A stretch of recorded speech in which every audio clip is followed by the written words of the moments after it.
Each week here on Off the Bench, we talk to Dr. Najy Masri from Osher Health LSU Hospitalist Services. He's been great. You've seen him all over the place, man. He's been all over television and radio. But glad we have him here every Monday with us. Doc, good morning. How are you? Good morning, guys. Let's start it off like we do each week. Just give us an update on the numbers and from your point of view. Sure. Let's think about this from a national and a state level. Right now, the U.S. has 1.2 million cases. The next highest country in the world is Spain. They have less than 250,000 cases. So we're almost 5 times as many cases compared to any other country in the world. We have 70,000 deaths. We're 4% of the world's population, but we're over 25% of worldwide deaths. So it's some staggering numbers to see. From a state level, remember our first case was March 9th, so we are exactly 55 days later, and we're hitting some whole numbers. We're close to 30,000 cases, close to 2,000 deaths. Remember, for a while there, we were number one in the country per capita in cases, and we had like 10 of the top 20 highest death rate areas in the world. So we've seen a marked improvement since then, but we have to understand why we've seen that change. We have to look at this with clear vision, like Jameis Winston post-surgery vision, right? We got to look at this that's directly due to the stay-at-home order and principles like social distancing and avoiding large gatherings, why we've had the improvement thus far. Yeah, and there's been some, like you said, it's a very encouraging chart. So you can see where, like, the curve for now has quite literally been flattened. Dr. Maz, across the country now, places are beginning to reopen tentatively. Some maybe slower than others. With what we talk about every week here, and you've been very consistent in your message of social distancing and staying at home, how do you feel about that kind of tentative reopening? Is this going to be the new normal until something like a vaccine would be developed? So, like you mentioned, T-Bob, here in Louisiana, they extended the stay-at-home order to May 15th. If you actually look at the top 10 states that have the highest cases per capita, almost all of them have extended their orders to the minimum mid of May, end of May, early June. So this is nothing unusual in our state we're seeing compared to other hotbed states. But we just need to, again, use science and data to make an informed decision about the timing and framework of a return to society. The governor mentioned 3 things he wants to see here in our state before we lift the stay-at-home order. He wants a decrease in COVID illnesses, a decrease in COVID deaths, and a decrease in COVID hospitalizations. Like you alluded to, most of the areas in our state are actually seeing a decrease in all 3 of those, but there's some areas where if you look at the weekly trends, we're actually still increasing. Baton Rouge is one of those areas. Monroe is another area. So look, I understand people's frustration and wanting to get back to life and back to work, but this is the part of the scary movie where everyone thinks the villain is dead. If you're the villain of COVID-19, as soon as we turn our backs, the villain pops back up and becomes a problem again.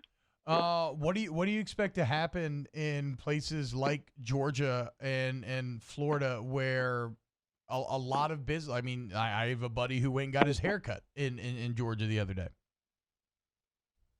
Yeah, I think those are going to be the petri dish examples. And again, any previous pandemic you looked at, it was always the states that opened the earliest that had the worst outcomes, and that's what I don't want to see here. Now, I will say this: I do think we're going to see an easing of restrictions come May 15th, but I think it was smart to at least delay it for another 2 weeks. I've seen a lot of comps with the flu. As somebody from the medical industry, what is your reaction to that? I see that comparison a lot too, Jordy. But, if this was the flu, this would probably be the worst flu season in the last 50 years. Remember, we still have 7 months left in our calendar year. So, T-Bob knows this better than anybody, but there's 60,000 families out there that have lost a mother or a father or a grandparent. So, comparing COVID-19 to the flu, that's like comparing Bama to Georgia Southern. Like we know Georgia Southern's offense. We got plays to beat their defense, but COVID-19, like Bama, that's a much tougher opponent. We don't want to close our eyes and wait another 9 years for victory. We need to make sure we're resolute in our approach to this.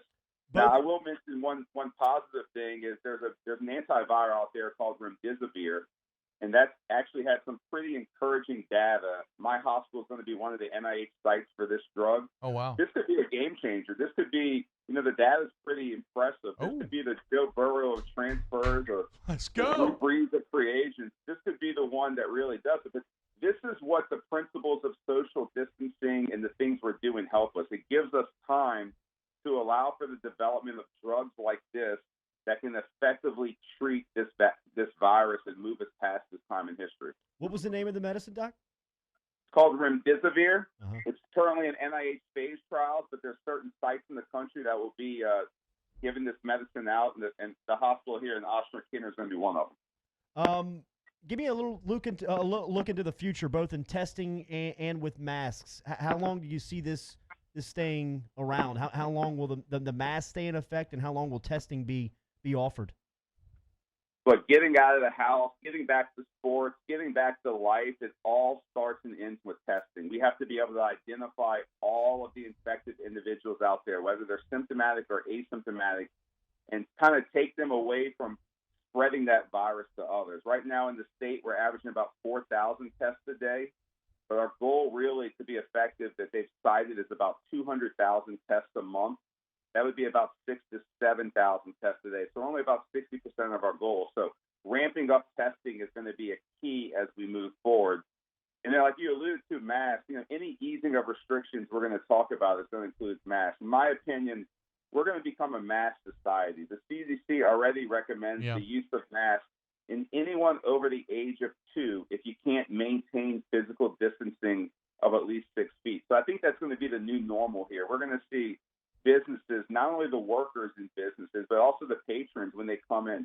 It's going to be a requirement to wear masks as we move forward. And I wanted to ask you about that, Doc, because I've seen some numbers like that. If both people have masks on, there's like a 90% chance that it won't transfer. What are do you have any numbers to explain the efficacy of masks? Yeah, I don't think there's any scientifically proven numbers to be out there, but it makes sense. Right? You wear a mask not only to protect yourself, but to protect others. And the whole idea here, again, is to prevent that airborne or respiratory droplet spread. Now, I would also recommend if you're going into a store to also wear gloves and to discard the gloves when you leave and have something like an alcohol prep or a hand sanitizer in your car. And as soon as you get back in your car, you use that, or as soon as you get home, you wash your hands. Because, again, we're dealing with both an airborne and a contact infectious source. Dr. Najy Masri, every week here with us on Off the Bench. Doc, we'll talk to you next Monday. Thank you, as always, for your time. All right, guys. Have a good week. Yes, sir. Thank you, Doc.